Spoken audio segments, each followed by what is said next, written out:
what point did you know you wanted to pursue basketball beyond like just high school and all that? Basketball was always like my outlet. It was always just something I loved, something I enjoyed doing. When people asked me what I was going to be when I grow up, I'm going to be a basketball player. I'm going to be a professional basketball player. So I was a professional basketball player. And you never thought about doing WNBA? No, never. Even though you have friends in the WNBA? Yeah, love them. It was great.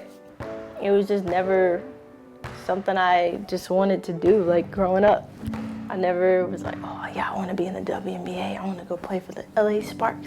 No, I just wanted to play in Europe or in Spain and travel and just see the world.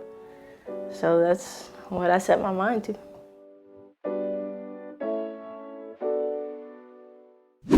My name is Briana Green, but you can call me Bree, and I'm from Lexington, Kentucky. I moved here from Florida though. Okay. And how was it growing up in Kentucky? Have you ever been to the South? I mean, if you've never been, it's a small town. There's not much to do there, but I mean, you got horses, you got the Kentucky Derby, you got Kentucky basketball, you got bourbon. I don't know if you like any of those three, but it's just a small town. It's a great place to, start a family if you want to, and it's very, very family oriented. And I mean, it's home for me, so I appreciate it. Between there and LA, do you have a preference, or you love them in different ways? I gotta love them in different ways. My dad lives in Kentucky. My brother lives kind of close to Kentucky, and then my aunt lives in Kentucky. So I still have family there that I'm close to. Okay. So Kentucky will always be home for me, but now I'm trying to start a new home in LA. They're completely different, literally, but I love both of them in different ways. Yeah. Yeah. So when did you start playing basketball? Were you in Kentucky when you started playing? Yeah, I was like 4 years old when I picked up a basketball in Kentucky, and I haven't looked back since. Basketball took me all over the world. I've been to so many different places because of basketball, and I think it's just dope that, a basketball will allow you to do that.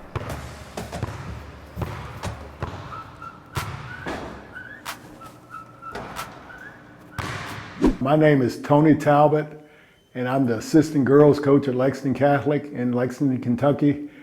Briana used to play for us from her freshman year to her senior year, but I remember Bree growing up, and I think Bree played in her 7th and 8th grade, middle school a little bit for us, or in the 5th and 6th grade, but I've known Bree for a long time now. She was a shy girl that loved basketball. She really liked playing basketball, but she never said too much.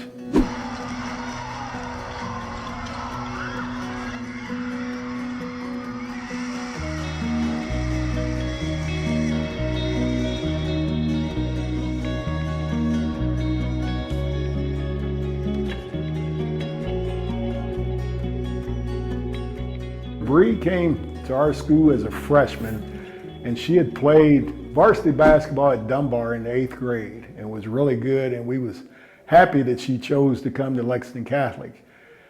And our biggest concern was that year we had maybe 7 girls that were really good, and we had to convince Briana to come off the bench. She should have started, but we convinced her to come off the bench because we needed people to come off the bench, and we persuaded Briana to come off the bench, and she did very good for us when she came off the bench.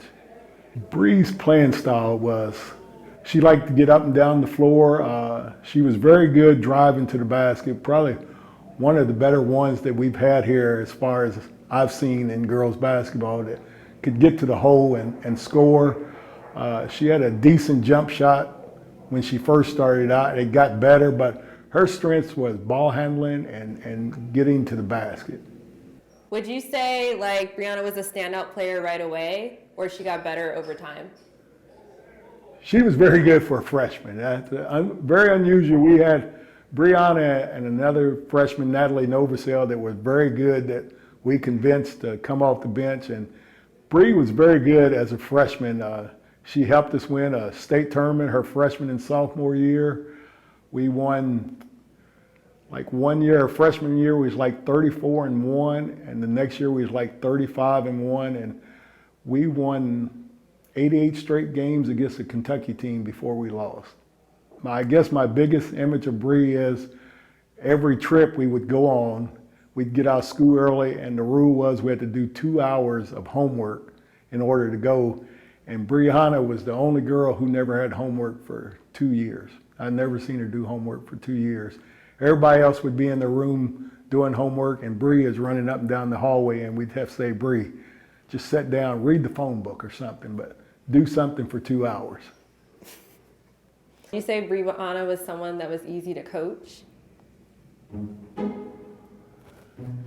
I don't know about that one. How would you describe it yourself?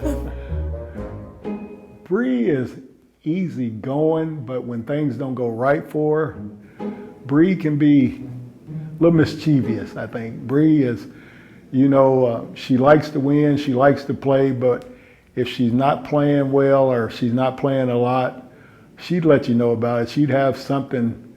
She wouldn't come out, she's not the type who's gonna come out and say it, but it'd come out underneath her breath where you could hear her say things. And she was, I don't know, Bree was, I enjoyed coaching Bree, but Bree was mischievous. And did you think that she'd achieve the amount of success that she has today? Did I think she would? Half and half. She's probably the only girl here in 20 years I've coached that loves basketball 24/7. We've had girls that play the college game, but they don't like the college game or like basketball like Briana. She's in our neighborhood dribbling the ball. She's here playing ball. Bree played. I'm very pleased of what Bree has accomplished, but I didn't think she would do as much as she has because she was always shy. So shy people don't do a whole lot sometimes. Oh, that's my hair. That's us winning the championship. That's me probably getting a bucket right there. A whole lot of buckets. That's my locker. Briana Green. Kennedy, does Kennedy get buckets? Is she nice? Yeah, so. Oh, she gotta get out. she gotta get out. She gotta get out of the locker. What you done with the place? Oh, what is it? LED lights? You want to tell us the nickname you have for Bree and why? Bree, I don't know where I came up with this nickname, but Briana to us was Gertie. We called Bree Gertie, and people on the court would look at us because they knew Bree, but we're standing holler, Gertie, come here. And everybody's looking around going, who in the world is Gertie? And Bree looked at me and said, where did you get this old-fashioned name at, Gertie? And I don't know where it came from. It just hit me all at once. And one day I just started calling her Gertie. And we just kind of called her Gertie in practice there. And that's how it became. I don't know where I came from, but Briana Green was Gertie Green to us here. So.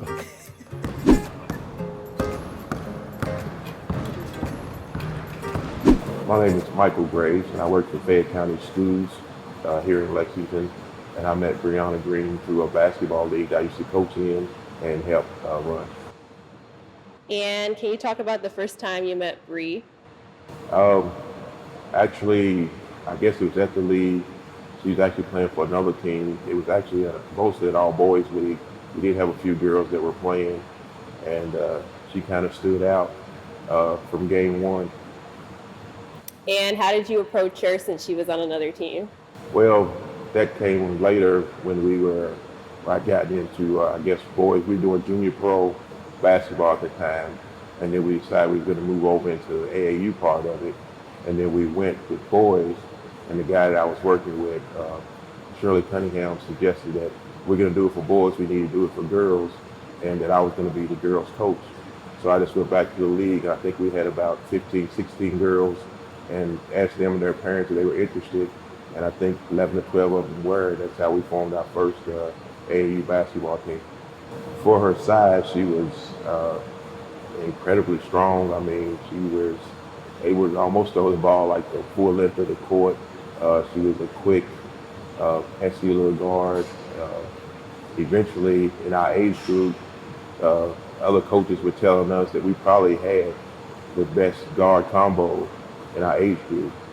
And I was thinking, well, if we're one, I know who 1A is because there was a player out there called Skylar Diggins, and then I think her partner was Alex Bentley, and they're both currently in the WNBA right now. Year 2 or 3, when we were at Disney World, and we had players and coaches that, parents, they were actually, one parent told me that his daughter's playing right now, but I'm over here watching you all just because of your number 3, which was Bree. And then after the game, I can remember walking out of the facility, and she's out there signing autographs at the age of 9 or 10 for these other players. Some of my friends, when they would come and watch, and they would always say, that she was special along with a couple of other players that we had on the team. Watching them one time, and we just felt like that she probably could be, high level college player, WNBA, or just whatever she decided she wanted. Is there anything else you wanted to tell us about Bree, like who she is or how it was working with her that you want other people to know about? I would say that she's the type that she's always willing to come and give back to the community. If she can fit into her schedule, if I'd ask her to come to visit one of my practices or look at a couple of my players or speak at a banquet or something, she would fit it in. My name is Roy Taylor. Okay, I work at UPS and I train basketball players. I guess it's my side hustle. I met Bree.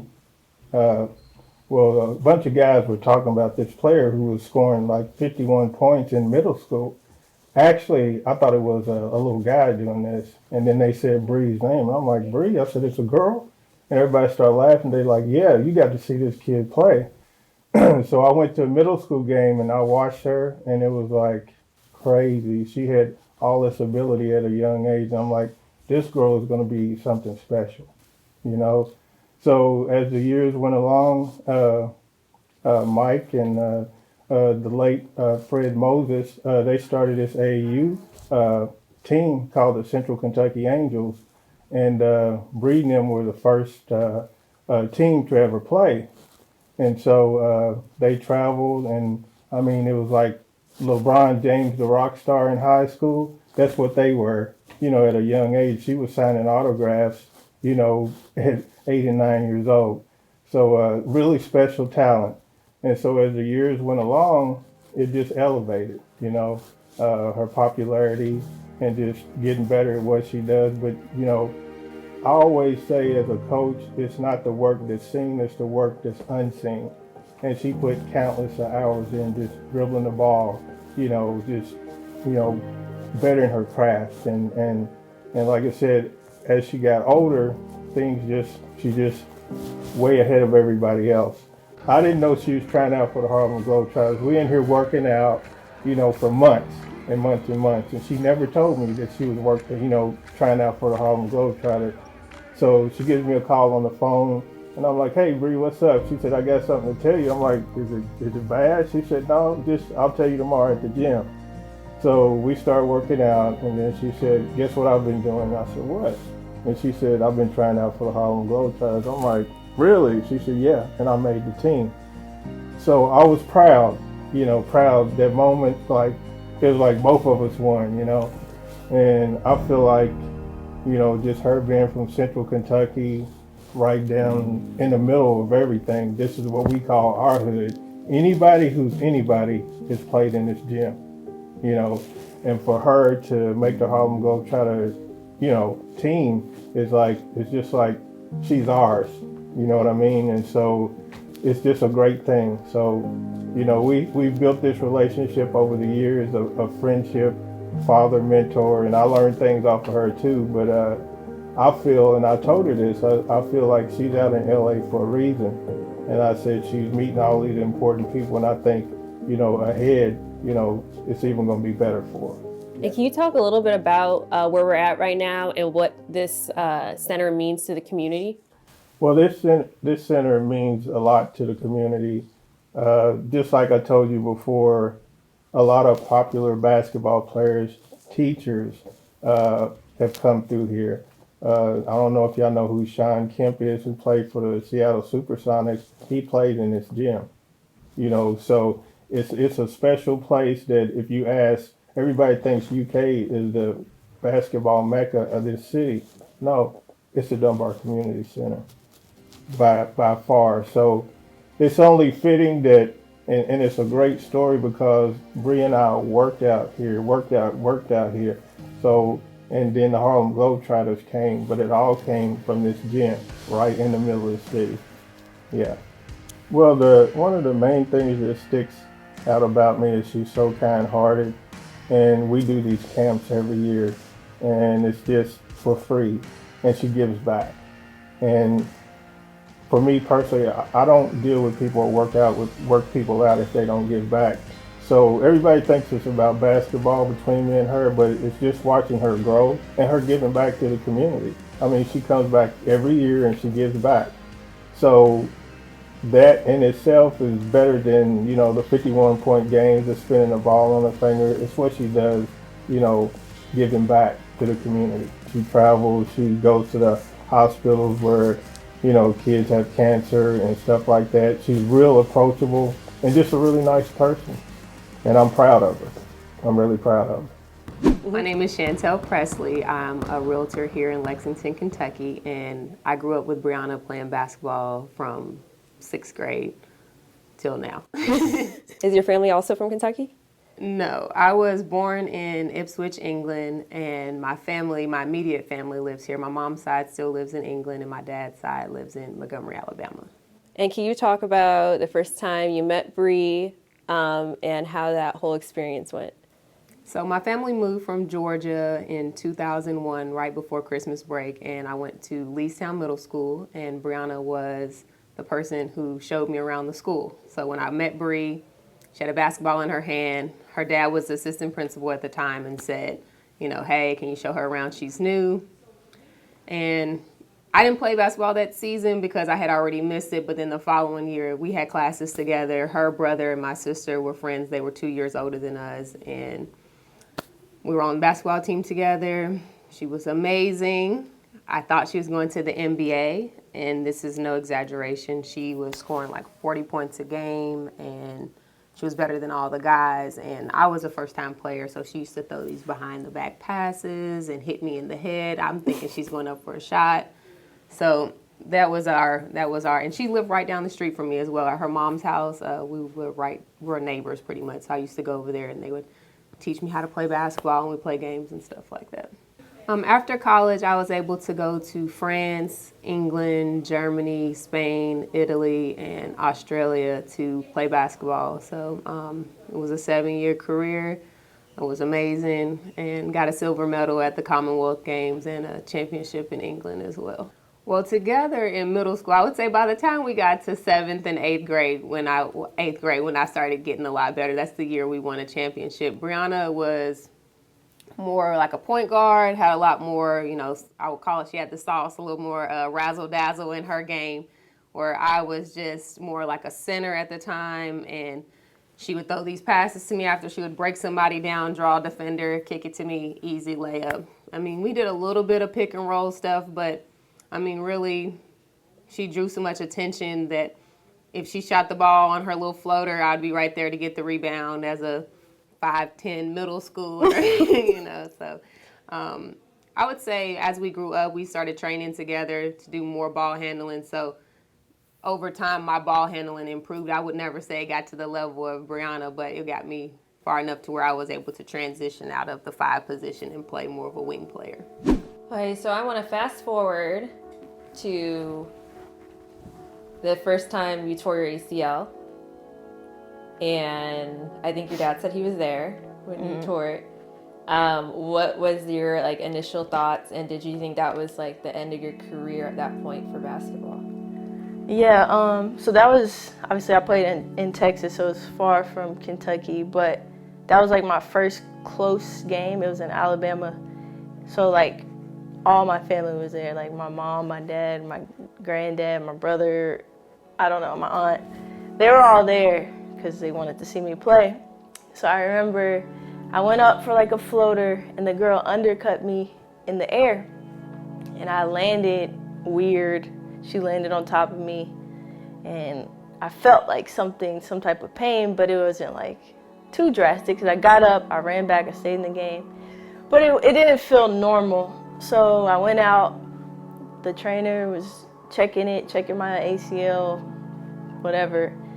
She had me do a couple down and back to see if it was okay. And I was like, yeah, I'm good. She's all right, we'll just go back in. I was like, okay, bet. Went back in, caught the ball, and I did like a little jab. And it was just like, so they took me out. And later that night I went and got an MRI. And that's when I found out I tore my ACL. And I was like, dang. Because I'd never been injured before, and it was like one of the biggest injuries you could have, almost like career ending, honestly. I didn't think it was gonna end my career.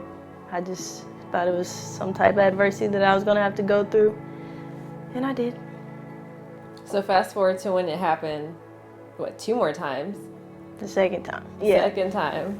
So the second time it happened, it was literally like 10 seconds left in the game. We were winning by like 4 points, and they were pressing us, so they were up playing defense, and I remember I crossed over, the girl stepped on my foot, so my body kept going, but my leg stayed there, and I heard it pop. I fell to the ground, and that time I was so upset because I knew that I tore it, because I had that same pain the first time, and I was like, wow, I was like, I have to go through this again.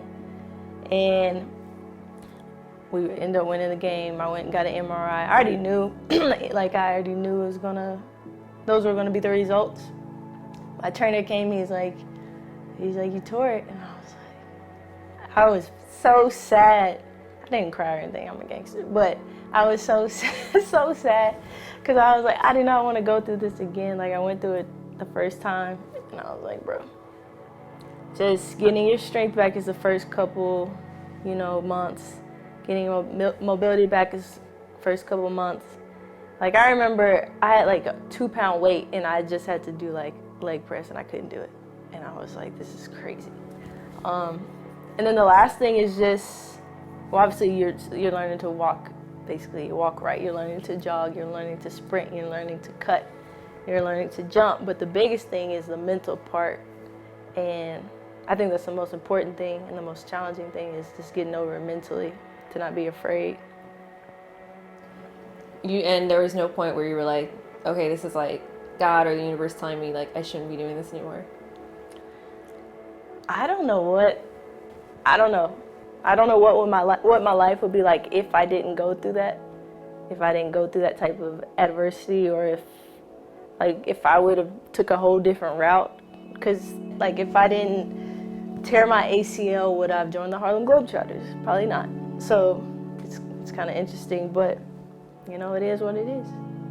She knows every Sunday she's supposed to get in touch with me, and sometimes she gets crazy with that, and it's like a Monday or Tuesday, but Dad, I forgot. I say, and you could text me, but the thing about the text, it doesn't really say. I could tell in your voice what's going on. You see what I'm saying? I can see you. So she FaceTimes me pretty much on a weekly basis, let me know. And I mean, we may not be on the phone, on the FaceTime no more than about 5 to 10 minutes. There's something that I put in Facebook, about 4 or 5 years ago. And I said, the woman or girl of my dreams is leaving me again.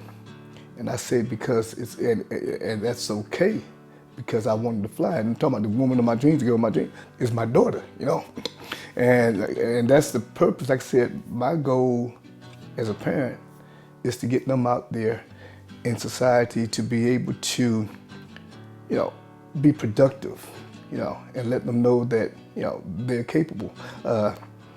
And to, not just for themselves, but, take care of others as well. Because it's not always about me. You got to realize it's about somebody else. You'd be surprised at what you can do. Somebody is always going through something, and somebody told me a long time ago, we all got a path we're gonna have to take by ourselves. Yeah, I was brought up in the Christian faith. You know, all God is it. You know what I'm saying? God is it. Cause we gonna leave this world. you know, and like eternity, that's a long time. I mean, like I said, this is just a miss right here. This is just a miss, you know. So yeah. So I want to pivot a little bit and kind of talk about Briana being gay. Okay. And when that conversation happened, or did you ever assume anything like in her childhood or that whole thing? I thought something back then. I did, because I used to jump on her and come out. You don't need to be, you know. I just voice and she knows how I am. I mean, they know when I can clown around, but when it's time to get dad, I'm there, you know. And so I was telling her, why are you doing that? And just why, you know, why, or you don't need to be doing that, and blah blah blah, etc. And I guess by her leaving, it also helped some on her end. And like I said, she made a comment, and this on one of the podcasts. I don't know if she started a podcast. There's a podcast with this guy way back, and I got it right now where to go for it. And she thought that I did not know something, but I think that I did, but I wasn't accepting. I was still in denial. You know, because it's hard. It really is hard. But the thing is, I know I have to let her be her. I can't. We as parents want, I can't say we. I want the best for my kids, and you know, it's almost like it's almost the same as, let's say that I'm interracially dating someone. That's a fight too. You see what I'm saying? That's a fight that I and that other individual have to go through. Okay? And I'm not trying to say it's the same, but you see what I'm saying? Yeah. Somebody gay, that's a fight that they have to go through with, you know, society and everything. Because society, regardless of what we're saying, interracial, or we'll put it this way, racism is still around. It's going to be with you and I and everybody else past, it's still going to be going on. No matter what they try to say, it's still, okay? That lifestyle, gay life, it's going to be around. And I was, you know, torn with it. And she tells the story to the guy, you know, that the way we closed up the conversation, you know, I didn't say I love her. And, you know, I thought about that, and I didn't realize that till, you know, I heard that piece. But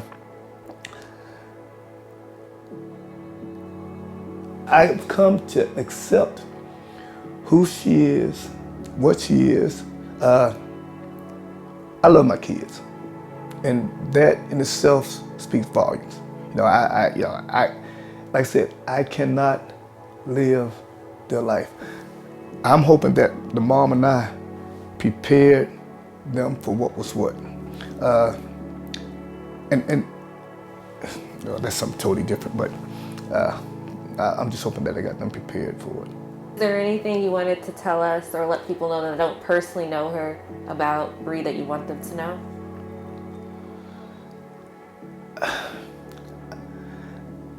I'm just thinking that Bree is quiet. I still think some of her is quiet, even though we see the stuff that, you know, Facebook is and social media has made her spoken. But she's a fighter. She's a fighter, and she's one. She don't quit. Because if she wouldn't have got this far. she would have got this far, and she's continued success. You know, I just want her to keep going and realize, you know, she can do it. And again, don't forget God. You know. talk about the first time, or maybe the time you knew that you were gay. I was born gay. Okay, so you knew from like you came out the womb with us. Yeah, I was just like, I'm here, I'm queer. No, I don't know. Like my mom knew that like I just wasn't into girly things. It was too pretty, it was too whatever. And I think it was probably when I was in like 5th grade, that's where I was like attracted to girls, but I didn't understand, like I didn't know what that meant. Like, you know, you're young, you're innocent, you don't know what's going on, you're just like, whatever, you just go with it. But once I got to like middle school, I was like, it was still confusing because you still don't really know what's going on, but that's when I was like, yeah, I'm attracted to girls, like this is an attractive girl. I can't wait to get to practice to see all these girls. So that's probably when. I think it's not like I told my mom either. I just think she just knew. Like she has accepted it. I think my dad was just always in denial. So I think he knew, he just didn't want to believe it. But I think my mom knew and she believed it. So you never had to come out to your mom, but you felt you had to come out to your dad? Yeah, I never like officially came out to my mom. I can't remember how exactly, but my mom was like, I knew you were gay. I was just waiting on you to tell me. I was like, oh, well, by the way, I'm gay, okay. So that was nothing. Like same with my brother, all them, that was nothing. But my dad, yeah, I had to come out to him, but I wasn't even the one to come out to him. My mom was the one who officially told him, and that was how we found out. Why would you say that you were afraid to tell him? I was afraid to tell him because I just know how my dad is, like, or at least was. He's a completely different person as far as that goes, like night and day. It's just, I knew he wouldn't necessarily, not accept it, but he wouldn't understand it, or he's just like more old school, old fashioned, religious, you know, the Bible, all that. So that's why I didn't want to tell him or think he would be okay with it. I can consider myself as like an entrepreneur. I like to get in different things besides social media for those reasons, but I just got into like real estate, flipping houses. One of the things I really want to do is I want to flip houses, but I also want to turn it into a show, which is something I'm working on right now. And it's me and my former teammate with the Harlem Globetrotters. He lives in Ohio and he's into real estate. And basically I bought the house and he like renovated the house. And we're flipping the house, but the entire process we're recording it and filming it in just kind of like a HGTV thing, but adding our own spin to it. It's obviously more diverse and we're adding basketball into it and just our personalities and just to make it fun. So that's one thing. I do basketball training. I want to start a podcast and I just want to get into it all, because why not? I'm in Hollywood, I can do whatever I want. Yeah, is there anything you want people to know about you that they don't know that you want to share?